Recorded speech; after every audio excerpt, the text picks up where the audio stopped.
তাহলে তিনি তো কারোর রূপ বলতে পারবো না, তিনিই সবার রূপের কারণ। মহিষাসুর অনেক, এটা প্রথম কথা। মহিষাসুরের সংখ্যা 26, কিন্তু দুর্গাপুজো এর থেকে অনেক ছোট এবং এর থেকে অনেক বড় হতো, কিন্তু তার পক্ষে এতটা করা সম্ভব নয়। তাহলে তিনি শুধু মহানবমী বা শুধু মহাষ্টমীতেও দুর্গাপুজো করতেন। মা দুর্গা কি আদিবাসী দেবী? সেটাও তো না, এমনটা বলা যায় না, কিন্তু সেটাও আমরা তিনি সবারই দেবী। তো কিন্তু যে দুর্গাপুজো আমরা করছি তার যে বর্ণনা আছে, তাতে দেবীর গায়ের রং বলা আছে, হয় অতসী পুষ্পবর্ণা নয় তপ্তকাঞ্চন বর্ণা, সেটাই করতে হবে। আচ্ছা, মূর্তিতে দেবীর দাঁড়ানোর ভঙ্গিমার কথাও পরিষ্কার করে বলা আছে, কিন্তু পরিষ্কার করে বলা আছে যে ডান দিকে কি কি থাকবে, বাঁ দিকে কি কি থাকবে। কাত্যায়ন দুর্গার বর্ণনা করছেন যখন, তখন কিন্তু পার্বতী বা এরকম কিছু কাত্যায়ন বলছেন না। কাত্যায়ন যে দুর্গার কথা বলছেন যখন, যে দুর্গা কে, তখন কাত্যায়ন দুর্গাকে যেভাবে ব্যাখ্যা করছেন, তিনি কিন্তু একেবারে নির্বিকার নির্গুণ ব্রহ্মের ব্যাখ্যা করছেন। তিনি কিছু খান না, তিনি কিছু পড়েন না।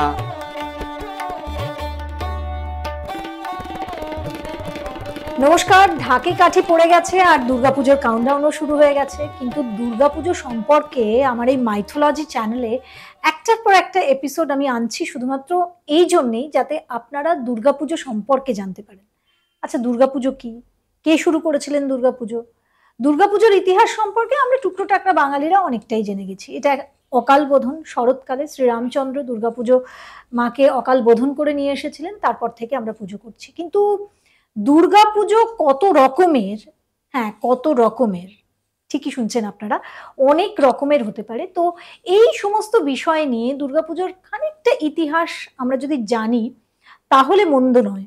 এবং এই পুজোর প্রাক্কালে, বিশেষ করে পুজোর আবহেতে তো আমরা একেবারে মেতে উঠেছি, সেই সময় সত্যি মনে কিছুই ভালো লাগে না, মনে হয় যেন দুর্গাপুজো সম্পর্কে জানি, দুর্গাপুজোর কথা বলি, পুজো পুজো গন্ধ, আমেজটাই আলাদা। আসুন শুরু করি আজকের এপিসোড। আর আজকের এপিসোডে আবার আমার সঙ্গে পেয়ে গেছি শ্রী ব্রহ্মানন্দজিকে। নমস্কার, স্বাগত মাইথোলজি বাই রেনেসাতে। একদম দেরি করব না, যেহেতু মানুষের এখন সময় খুব কম, পুজোর বাজারে সবাই ব্যস্ত, কিন্তু তবুও পুজোর বিষয়গুলো জানতে অনেকেরই খুব উৎসাহ। অনেকেই কিন্তু লিখেছেন আমাদের এপিসোডগুলোতে এর আগে যে পুজো সম্পর্কে একটু, দুর্গাপুজো নিয়ে কথা হোক। তো বাঙালির পুজো মানে একটা উৎসব, এবং সার্বজনীন দুর্গাপুজো বা যে দুর্গাপুজোই হোক, দুর্গা ঠাকুরের যে প্রকারভেদ হয় এটা বাঙালি কতটা জানে আমি জানি না। আপনি যদি একটু বলেন যে দুর্গাপুজো কত রকমের হয়। দেখুন, দুর্গাপুজোর প্রথম কথা হচ্ছে, দুর্গাপুজো বলতে বাঙালির স্বাভাবিক যেটা ধারণা যে ষষ্ঠী থেকে দশম, এই কদিনে দুর্গাপুজো।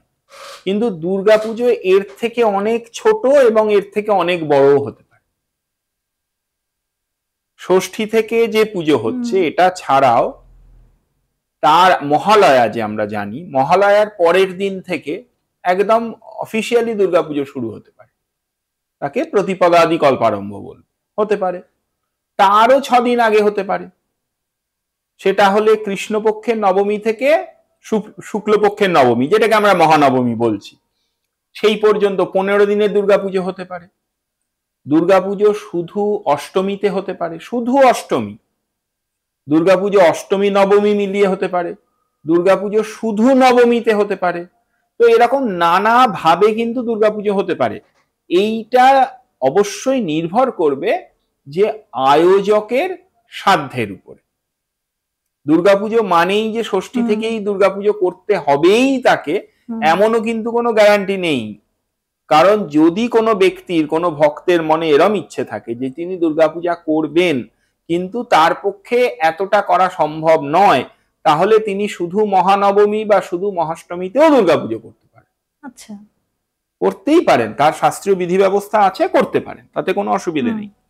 কিন্তু যখনই করব পুজোটা ঠিকভাবে। দুর্গা মূর্তির বিশেষত্ব কি কি থাকা উচিত দুর্গা মূর্তিতে? দেখুন, মূর্তি সম্বন্ধে না আমার একটা খুব বক্তব্য আছে, সেটা হচ্ছে আজকালকার একটা আগে বেসিক কনসেপ্ট বলি, যে আমাদের যে পুজো পদ্ধতিগুলোতে কিন্তু দেবতার ধ্যান মন্ত্র বলে একটা বস্তু থাকে। ধ্যান মন্ত্রটা আসলে কি? ধ্যান মন্ত্রটা কিন্তু খালি চোখ বন্ধ করে বিড়বিড় করে পড়ে গেলে হবে না। ধ্যান মন্ত্র মানে হচ্ছে সেই মন্ত্রটায় বা সেই কাব্যটায় দেবতার পুঙ্খানুপুঙ্খ বর্ণনা করা হয়েছে। আচ্ছা, দেবতা দেখতে কেমন, গায়ের রং কেমন, হাত পা কেমন, কোন হাতে কি আছে, কি করছেন, এই বর্ণনাই ব্যাখ্যাটার নামই হচ্ছে ধ্যান মন্ত্র। ওটা যদি মানে না বুঝে শুধু গড় গড় করে পড়ে যাই, তাহলে কিন্তু যিনি যে ঋষি ধ্যান মন্ত্র রচনা করেছিলেন তার উদ্দেশ্য সিদ্ধ আদৌ হলো না। ফলে মানে বোঝাটা খুব জরুরি। এবার মানে যদি বুঝি, তাহলে এটা বুঝবো যে ওই ধ্যান মন্ত্র যে বর্ণনার কথা বলেছে সেই বর্ণনা অনুযায়ী মূর্তিটাই ওই দেবতা। সেইটা যদি আমি না করি তাহলে তো ওই দেবতা হলো না। তো দুর্গার ক্ষেত্রে এখানেই গন্ডগোল হচ্ছে। দেখুন, দুর্গা মূর্তিতে এখন নানা রকমের আমরা ভ্যারিয়েশন দেখতে পাচ্ছি, নানা রকমের থিমের পুজোয় মা দুর্গা কখনো গণেশকে নাড়ু খাওয়াচ্ছেন, কখনো মহিষাসুরকে আশীর্বাদ করছেন, কখনো আবার এদের সবার সঙ্গ ছেড়ে অন্যান্য অনেক কিছু করছেন। মা দুর্গা কি আদিবাসী দেবী? সেটাও তো না, এমনটা বলা যায় না, কিন্তু সেটাও আমরা তিনি সবারই দেবী। তো কিন্তু যে দুর্গাপুজো আমরা করছি তার যে বর্ণনা আছে তাতে দেবীর গায়ের রং বলা আছে, হয় অতসী পুষ্পবর্ণা নয় তপ্তকাঞ্চন বর্ণা, সেটাই করতে হবে। আচ্ছা, মূর্তিতে দেবীর দাঁড়ানোর ভঙ্গিমার কথাও পরিষ্কার করে বলা আছে যে দেব্যাস্তু দক্ষিণম পাদম সমং সিংহ পরিস্থিতম কিঞ্চিদূর্ধ্বম তথা বামামঙ্গুষ্ঠম মহিষোপরি। তার মানে দেবীর সিংহের পিঠের পাটা সোজা নাববে, সোজা পা ফেলে সিংহের পিঠে দাঁড়িয়ে আছেন, তার থেকে সামান্য উঁচুতে বাঁ পাটা তিনি মহিষের উপরে স্থাপন করেছেন, এমন ভাবেই দাঁড়াবেন। এটাই ভঙ্গিমা, এটাই ভঙ্গিমা। প্রাচীন যে কোনো বাড়ির পুজোগুলোতে দেখুন ওরকম ভাবেই তিনি দাঁড়িয়ে আছেন। তো সেরকম ভাবেই তাকে দাঁড় করাতে হবে। হাতের অস্ত্র, হাতের অস্ত্র বিষয়ে তো পুরো সার্কাস হয় চারদিকে। মানে কি হয়, ষষ্ঠীর দিন সন্ধেবেলা দেখবেন পুজো কমিটি সবার মনে পড়লো যে ঠাকুরের হাতে অস্ত্রগুলো দিতে হবে। তো হয় যে ঠাকুর বানিয়েছিল তারা ওই যে একটা সার্ভিসে আসে যে মূর্তিটা সাজিয়ে দিয়ে যাওয়ার, তারা অস্ত্রগুলো পরিয়ে দিয়ে যায়, না হলে পুজো কমিটির কেউ ঘরাঞ্চি নিয়ে উঠে দুর্গা ঠাকুরের হাতে অস্ত্র দিচ্ছে। এই অস্ত্র দেওয়ার দুটো প্রকার ভেদ, এক হচ্ছে যে হাতে যা পারলো গুঁজে দিল, আর তা না হলে আগের বারের ছবিটা আন, আগের বারের ছবিটা আন, আগের বারের ছবিটা এনে সেটা দেখে দেখে হাতে ধরিয়ে দিল। কিন্তু এটা তো কোনোটাই পদ্ধতি না। পরিষ্কার বলা আছে তো কোন হাতে কি দেব, পরিষ্কার করে বলা আছে। এবং দুঃখের কথা হচ্ছে যা যা বলা আছে তার অধিক একটা দুটো জিনিস ওই যে সেট পাওয়া যায় কিনতে, জানেন তো, অস্ত্রের সেট পাওয়া যায় দশকর্মা ভান্ডার। আচ্ছা, সেই সেটটা কিনে আনে, সেটটা খুলে বের করে যা যা আছে যেটা যেটা যে যে হাতে ঢুকে যাচ্ছে ঢুকিয়ে দেয়। কিন্তু এরকম ভাবে তো ব্যাপারটা হয় না। ওই সেটের মধ্যে কিছু এক্সট্রা অস্ত্র থাকে, কিছু থাকা দরকার ছিল নেই। তার দুটো উদাহরণ দিই। দুর্গার যে দশভুজা দুর্গার জটাজুড়া সামাযুক্তাম বলে যে ধ্যানটা করছেন তাতে শঙ্খের কথা কোথাও বলা নেই। আচ্ছা, কিন্তু দেখবেন অস্ত্রের সেটটার মধ্যে শঙ্খ থাকেই। হ্যাঁ থাকে। আচ্ছা, এইবারে ওই সেটে একটা অস্ত্রের কথা বলা আছে শক্তি। শক্তি বলে একটা অস্ত্রের কথা বলে, যে শক্তি একটা ক্ষেপণাস্ত্র জাতীয় অস্ত্র, মাথাটা ছুঁচলো হয়, ছুঁড়ে মারা হয়।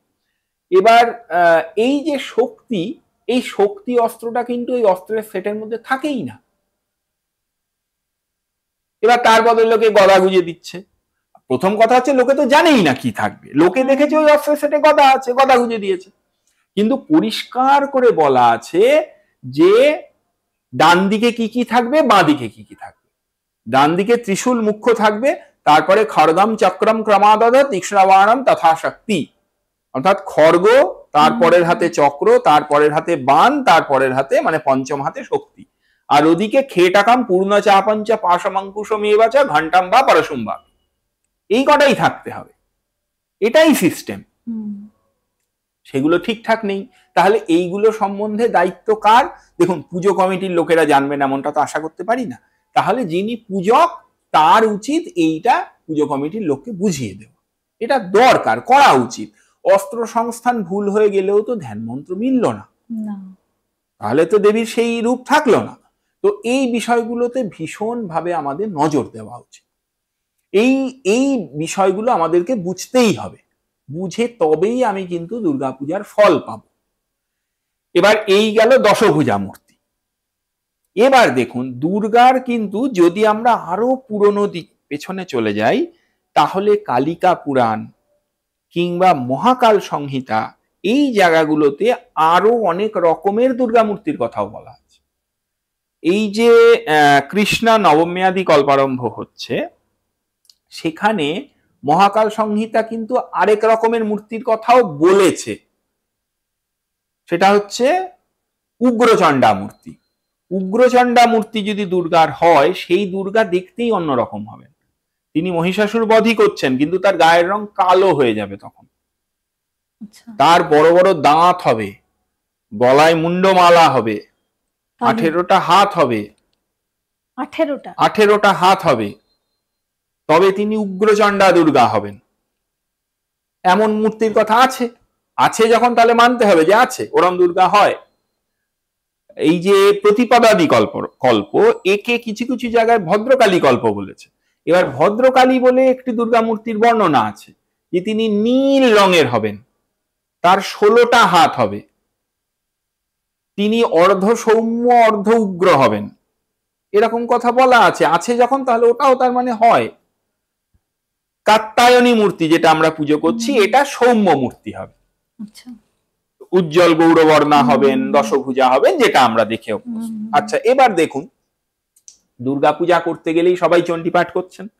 তো এই যে দেবী মাহাত্ম্য বা দুর্গা সপ্তশতী পাঠ করছেন, এই সপ্তশতীতে আবার দেবীর যে বর্ণনা রয়েছে তাতে তো 18 হাতের কথা বলা আছে, কিন্তু সেই 18 হাতের দুর্গা মূর্তি আবার ওই উগ্রচণ্ডা মূর্তিটা নয়, কিন্তু এটা আলাদা, এইটা আবার আরেকটা আলাদা। এবং এখানে শুরুতে যে ধ্যান করছি, সেই ধ্যানে তো তাকে মহালক্ষ্মী বলছি। আচ্ছা, ওই ধ্যানে দুর্গাকে ওখানে আমরা মহালক্ষ্মী বলছি। মহাকালী, মহালক্ষ্মী, মহাসরস্বতী, 3টে চরিত্রে 3টে দেবী বলেছে। তো যিনি মহিষাসুর বধ করছেন তাকে মহালক্ষ্মী বলছি। তিনি সরোজা স্থিতাম, তিনি পদ্মের উপরে বসে আছেন। তো এইরকমও বলছি। কাজে দুর্গা মূর্তির অসংখ্য ভ্যারিয়েশন, কিন্তু যেটা প্রচলিত, যেটা হয়েছে, সেটা দশভুজা। এইবার এটা ছাড়াও শাস্ত্রে আরো অনেক রকম দুর্গার কথা আছে। জয় দুর্গা আছেন, মূল দুর্গা আছেন, জগদ্ধাত্রী দুর্গা আছেন, বন দুর্গা আছেন, শুলিনী দুর্গা আছেন, লবণ দুর্গা আছেন, আসুরী দুর্গা আছেন, অগ্নি দুর্গা আছেন, শান্তি দুর্গা। দুর্গার অসংখ্য ভ্যারিয়েশন আছে। ফলে দুর্গাও একটা গোটা স্কুল হতে পারে আর কি, একটা মানে একটা দুর্গা স্কুল একটা গোটা হতে পারে, তার এত রকমের ভ্যারিয়েশন আছে। কিন্তু দুর্গা কে, মানে পার্বতীর রূপ, চণ্ডীর রূপ কে? যদি আমরা ওই যে মহাকাল সংহিতার কথা বললাম, যদি ধরুন মহাকাল সংহিতা একটা খুব, কেন বলছি কারণ ওখানে একটা খুব সুন্দর বর্ণনা আছে। সেখানে কাত্যায়ন দুর্গার বর্ণনা করছেন যখন, তখন কিন্তু পার্বতী বা এরকম কিছু কাত্যায়ন বলছেন না। কাত্যায়ন যে দুর্গার কথা বলছেন যখন, যে দুর্গা কে, তখন কাত্যায়ন দুর্গাকে যেভাবে ব্যাখ্যা করছেন, তিনি কিন্তু একেবারে নির্বিকার নির্গুণ ব্রহ্মের ব্যাখ্যা করছেন। বলছেন তিনি কিছু খান না, তিনি কিছু পড়েন না, তার কোথায় শুরু কোথায় শেষ আমরা জানি না, তার কি কার্য তাও জানি না, তিনি যে কাজ করেন তার কি উদ্দেশ্য তাও জানি না। মানে একেবারে অবাং মানস গোচর যে অবস্থা, সেই অবস্থার কথা বলছেন। তাহলে তিনি তো কারোর রূপ বলতে পারবো না, তিনিই সবার রূপের কারণ। তাহলে তিনি তো সেই আদি অকৃত্রিম, সেই পরা প্রকৃতি, পরা শক্তি। তো সেরকম ভাবে কাত্যায়ন ঋষি, কাত্যায়ন দুর্গাকে সেরকম ভাবে বর্ণনা করছেন। কাজী দুর্গাকে ঠিক কারোর অবতার বা কারোর রূপ বলা যাবে না। দুর্গা দুর্গাই, দুর্গা নিজেই দুর্গা, এবং তিনি সবার শুরু এবং শেষও হতে পারেন। সবার শুরুও তিনি, সবার শেষও তিনি, এটা হতেই পারেন। আমাদের ধর্মে, আমাদের শাস্ত্রের এতগুলো পরত, যে সেই রহস্য উদ্ঘাটন করা কিন্তু এত বিস্তৃতি আমাদের শাস্ত্রের, যে কেউ একজন কিছু আচার পালন করতে বলে গেছেন, সেই কাস্টমটা ফলো করে যাচ্ছি, সেটাকে একটা ধর্ম বলছি, এমন তো নয়। আমাদের নানাজন নানা মতবাদ দিয়েছেন, নিজের যুক্তি দিয়ে তাকে প্রতিষ্ঠা করেছেন। আরো আমাদের ধর্মের মজা হচ্ছে, অন্য আরেকজন আচার্য তিনি তার যুক্তি দিয়ে নিজের মত প্রতিষ্ঠা যেমন করেছেন, আবার অন্য মতের কিছু খুঁতো দেখিয়েছেন, খণ্ডন করেছেন। আমরা কিন্তু সবটাকেই গ্রহণ করেছি। এই অবস্থা অন্য কোথাও কোনো ধর্মে দেখতে পাবেন। এই জন্যই আমাদের ধর্ম এত উদার। মা দুর্গা মহিষাসুরকে কতবার বধ করেছিলেন? দেখুন, মহিষাসুর কতজন, এইটা মহিষাসুর অনেক, এটা প্রথম কথা। মহিষাসুর কতজন এটা নিয়ে আমি বেশ কিছু এদিক ওদিকে লেখাপত্র পড়েছি। এরকম এরকম লেখা পড়েছি যে কয়েকজন গবেষকের বক্তব্য মহিষাসুরের সংখ্যা 26 জন মহিষাসুর একাধিক ছিল। অসুর, মহিষাসুর তারা সবাই আচ্ছা 26। এবার উড়িষ্যায় যদি যান, উড়িষ্যায় কার্তিক মহিষাসুর বধ করছেন এমন পুজো হয়, ওরা মূর্তি করে পুজো হয়, কার্তিক মহিষাসুর বধ করছেন।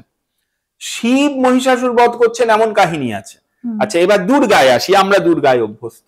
প্রথম কথা হচ্ছে, যেহেতু ওই যে বললাম যে চণ্ডীতে দুর্গা সপ্তশতীতে বলেছেন, ওই যে দুর্গা আলাদা বলছি, তার মানে ওখানেও একজন মহিষাসুর আছেন।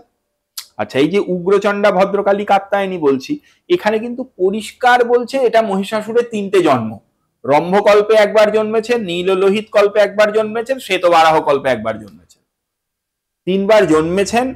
প্রথমবার তার তামসিক গুণের তামসিক মলের বিনাশ হয়েছে, দ্বিতীয়বার তার রাজসিক মলের বিনাশ হয়েছে, তৃতীয়বার তার সাত্ত্বিক মলের বিনাশ হয়েছে। তবে দেবী তাকে সাযুজ্য মুক্তি প্রদান করেছেন। সাযুজ্য মুক্তি কি বলছি সেটা নিয়ে সেটাও কথা হতে পারে। তাকে সাযুজ্য মুক্তি প্রদান করেছেন। তার আগে পর্যন্ত বিশ্রবৎ পরিত্যাগ করেছেন, তার মানে পুতিগন্ধময় সব দেহের মতো পরিত্যাগ করেছেন। কিন্তু যখন সাত্ত্বিক মলের বিনাশ হলো, তারপরে তাকে সাযুজ্য মুক্তি প্রদান করেছেন। সাযুজ্য মুক্তি কি? একসঙ্গে থাকা।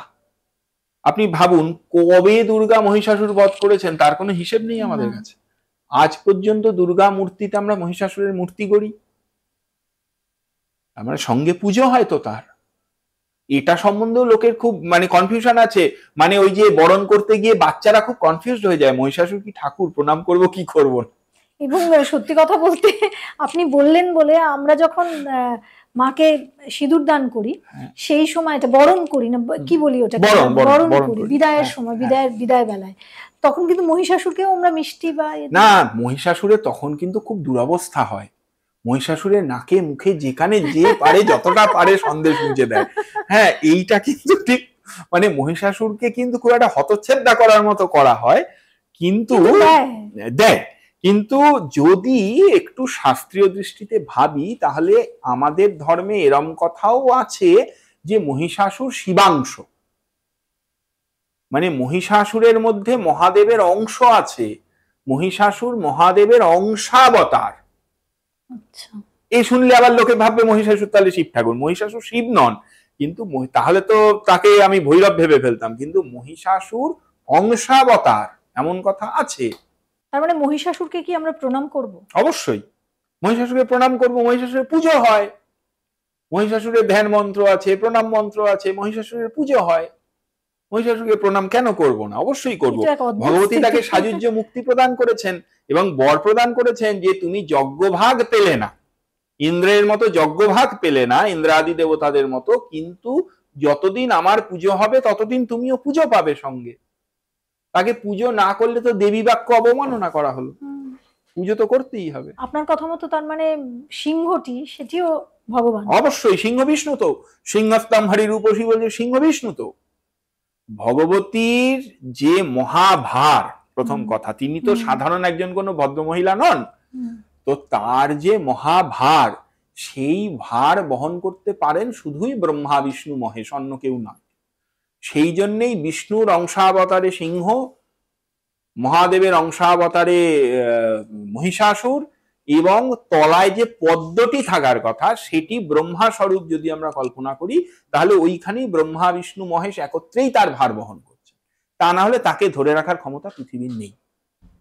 মা দুর্গার সঙ্গে লক্ষ্মী, সরস্বতী, গণেশ এবং কার্তিক, এরা কি থাকতেই হবে, মাস্ট? দেখুন, যদি খুব স্ট্রিক্টলি দুর্গাপূজার কথা বিভিন্ন শাস্ত্র থেকে ভাবি, তাহলে মা দুর্গার সঙ্গে লক্ষ্মী, সরস্বতী, কার্তিক, গণেশ, এই 4টি মূর্তি শুধু থাকতে হবে, এমন কথা মাস্ট করে কোথাও বলা। এবার হচ্ছে, তাহলে এরা 4জন কি আমাদের কল্পনা? না, একদমই না। কালীবিলাস তন্ত্রে আছে, মৎস্য সূক্তে আছে যে এই, কিন্তু কালীবিলাস তন্ত্রে লক্ষ্মী, সরস্বতী, কার্তিক, গণেশের সঙ্গেও আরো কিন্তু বেশ কিছু সাবিত্রী, ব্রহ্মা ইত্যাদি আরো কিছু দেবতার কথাও আছে, তাদেরকে নেওয়া হয়নি। এই 4জনকে নেওয়া হয়েছে। এবার কেন নেওয়া হয়েছে যদি প্রশ্ন হয়, তার দেখবেন চতুর্দিকে প্রচুর তাত্ত্বিক আলোচনা হয়েছে এই নিয়ে, যে কার্তিক বল বীর্য প্রকাশ করেন, গণেশ বুদ্ধি প্রকাশ করেন, ভগবতীর পূজা করলে যে যে ফললাভ হয় সেই ফলগুলোর মূর্ত বিগ্রহ যেন এরা চারজন। কিন্তু এলো কোথা থেকে যদি বলি, তাহলে ওই মহাকাল সংহিতা বা কালিকা পুরাণ এই জায়গাগুলোতে কিন্তু এই মূর্তিগুলোর কথা বলা ছিল না। এই মূর্তিগুলো কিন্তু কালীবিলাস, মৎস্যসূক্ত ইত্যাদি জায়গা থেকে পরে এসেছে। কলা বউ কি? গণেশের বউ। এটা একটা খুব ইন্টারেস্টিং জিনিস। সবাই তো গণেশ ঠাকুরের বউ বলে কলা বউ চেনায়, হ্যাঁ, কিন্তু কলা বউ প্র্যাকটিক্যালি দুর্গা। তাহলে তিনি গণেশের বউ নন, তিনি গণেশের মা। কারণ ওটি নবপত্রিকা, 9টা পাতা আছে ওতে, কলা গাছ আছে, হলুদ গাছ আছে, মান কচুর গাছ আছে, এমনি কচুর গাছ আছে, অশোকের গাছ আছে, ডালিমের গাছ আছে, বেলের গাছ আছে। গণেশের পাশে থাকে কেন? এটার ব্যাপার হচ্ছে, আসলে আপনি ভাবুন দুর্গা মূর্তিটা আগে এক চালায় ছিল, তাহলে দেবীর দক্ষিণ দিকে নবপত্রিকা যখন স্থাপিত হবে সেটা মূর্তির পাশে স্থাপন করতে গেলে ওটা গণেশের পাশেই পড়ছে, সেই জন্য গণেশের পাশে তিনি গেছেন। কিন্তু সেটা অপভ্রংশ হয়ে আর ওই যে বস্ত্রাবৃত করা হচ্ছে, এবার সেটাকে এত সুন্দর করে কলা গাছটাকে বেঁধে এত সুন্দর করে ঘোমটাটা টেনে গণেশের পাশে বসিয়ে দেওয়া হয় যে স্বাভাবিক ওটা গণেশের বউ হয়ে গেছে। এভাবেই মানে যুগের পর যুগ এরকম ভাবে কিছু জিনিস পরিবর্তিত হয়ে যায়। মা দুর্গা কি তন্ত্রের দেবী? দুর্গা বেদের দেবী, দুর্গা পুরাণের দেবী, দুর্গা তন্ত্রের দেবী। কোথায় দুর্গা নেই? দুর্গা সূক্ত পাঠ করছি আমরা, তাহলে শ্রুতিতে দুর্গা আছে। পুরাণে এই যে দুর্গাপুজো হবে, কারো বাড়িতে বিধান নন্দিকেশ্বর পুরাণোক্ত, কারো বাড়িতে কালিকা পুরাণোক্ত, কারো বাড়িতে দেবী পুরাণোক্ত দুর্গাপূজা হবে। তো পুরাণোক্ত নামগুলো ছেড়ে দিন, পুরাণোক্ত দুর্গাপূজা, তার মানে পুরাণে আছে। আচ্ছা, এবার একটু আগেই আমি মহাকাল সংহিতার কথা বললাম, সেটা তো তন্ত্র। মহাকাল সংহিতা 13 পটলে তো একেবারে দুর্গাপূজার বিস্তৃত বর্ণনা আছে, আমরা যা যা করি তার বিস্তৃত ব্যাখ্যা। তাহলে তন্ত্রে আছে। এই যে বললাম লক্ষ্মী সরস্বতী কার্তিক গণেশ মূর্তিগুলোর কথা, কালীবিলাস তন্ত্রে আছে, তো তন্ত্র তো তার মানে আছে। তার মানে দুর্গা কোথায় নেই এটাই হচ্ছে প্রশ্ন। দুর্গা তো সর্বত্রই আছেন, সেই জন্যই দুর্গাপূজার এই প্রকার বিস্তৃতি, এবং হওয়া উচিত। এবং দুর্গাপূজা নিত্যকর্ম, নৈমিত্তিক কর্ম, কাম্যকর্ম সব বর্ষে বর্ষে করতে বলেছে। তার মানে দুর্গাপূজা করা একজন ব্যক্তির আবশ্যিক কর্তব্য, হিন্দুর আবশ্যিক কর্তব্য। ফল দেয়নি কতটা? অবশ্যই ওই যে বললাম, দুর্গাপূজা শাস্ত্র বলছে কলিযুগে অশ্বমেধ যজ্ঞ নিষিদ্ধ। তাহলে কলিযুগে দুর্গাপূজা করলে অশ্বমেধ যজ্ঞে যেমন যেমন ফল লাভ হয় তাই হবে, এটা তো কাম্যকর্ম গেল।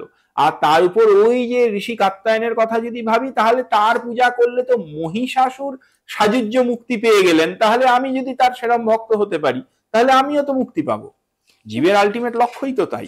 কিন্তু কলিযুগে সেটা হওয়াটাও, সেইটা হচ্ছে মানে পুজো পাঠটা ঠিকভাবে হল। আমি তো প্রথমেই বললাম, হাতের অস্ত্র ভুল, মূর্তি দাঁড়িয়ে আছে ভুল, যে পুজো করছেন বা যারা পুজোর আয়োজক তাদের মানসিক গঠনটাই ভুল হয়ে গেছে, মনোসংযোগই নেই। হ্যাঁ, আমার মনে হয় সেই সংযম পালনের কথা যেটা আপনি বললেন, এটা খুব জরুরি, খুব জরুরি। সংযম না থাকলে আমার মনে হয় সেই মনোনিবেশও করা যায় না, তাই না? মন উতলা হলে, শরীর উতলা হলে তো কি করে আমার মন বসবে? না। অনেকটা জানলাম দুর্গাপুজো সম্পর্কে, কিন্তু আমাদের সময় যেহেতু শেষ, তাই আজকে আর এই নিয়ে অঢেল কত কথা হবে, একদমই কত কথাই হয়। আজকের এই এপিসোডটা থেকে আমার মনে হয় আপনারা মা দুর্গা সম্পর্কে অনেকটা জানতে পারলেন, তার মূর্তি সম্পর্কে, বা বিভিন্নভাবে ব্রহ্মানন্দজি যেটা বললেন। তো আপনাদের যা যা মনে হয় আপনাদের কমেন্ট সেকশনে সেটা অবশ্যই জানাবেন। এবং মা দুর্গা সংক্রান্ত এটা তো একটা মানে পার্বণ উৎসব অনেক দিন জুড়ে, যদি আপনাদের মনে হয় যে আপনারা আরো কিছু দেখতে চান, অবশ্যই কমেন্টে আমাকে জানাবেন। আর কমেন্টে জয় মা দুর্গা লিখতে একদম ভুলবেন না। সবাই ভালো থাকবেন, পুজো খুব ভালো কাটান, একেবারে সামনে আমাদের উৎসব। আর একটা কথা, আচার বিধি নিয়ম নিষ্ঠা এগুলো একটু মানার চেষ্টা করুন। জানি অনেক সময় অনেক একজনের ইচ্ছা থাকলে হয়তো 10 জনের কি বলবো যে ইচ্ছাতে তো চলতে হয়, সেক্ষেত্রে আমরা অনেকটা বাধ্যও হই। কিন্তু তবুও যতটা পারা যায় ততটা চেষ্টা করলে, যেটা আপনারা শুনলেন, আমার মনে হয় তাতে আমাদেরই লাভ, আমাদেরই পুণ্য। সবাই ভালো থাকবেন। আজকের এপিসোডটা এখানেই শেষ করছি। আরো একটা পডকাস্টের এপিসোড নিয়ে দেখা হচ্ছে খুব শীঘ্রই। নমস্কার।